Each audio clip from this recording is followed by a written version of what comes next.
গাছেতে কাঁঠাল ফেটে গেছে। আজ চলে এলাম কাঁঠাল পাড়তে। দেখো এটা আমাদের কাঁঠাল গাছ, খুব বড় নয়, মাঝারি কাঁঠাল গাছ।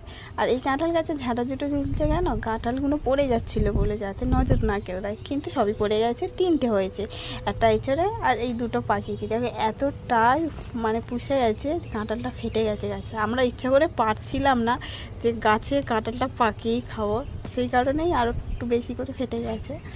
তারপর বাবা গাছে উঠলো কাঁঠালটা পাড়ার জন্য।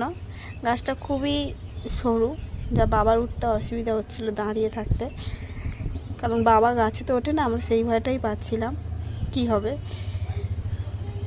আর বাবা কাঁঠাল পাড়তে শুরু করে দিয়েছে। দেখো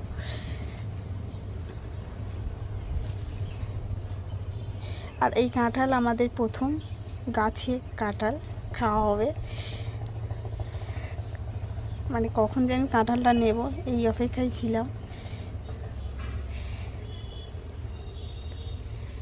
কাঁঠালটা নেওয়ার সময় খুবই অসুবিধা হচ্ছিলো, উঁচু থেকে তো, আর ভারী, হাতের দা, মনে হচ্ছিলো আমার হাতটাই কেটে যায়।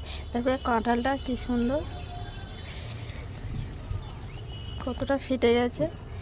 বাবা গেছে, এতটা ভারী আমি নিতে পারছিলাম না, বাবার হাতে দিয়ে দিই না। কাঁঠালটা দেখো পুরো সবুজ, কিন্তু ভিতরে পেকে গেছে, ফেটে গেছে, কি সুন্দর। দেখো গায়েগুলো সবুজ। তারপর বস্তা করে নিয়ে আমরা বাড়ি চলে গেলাম।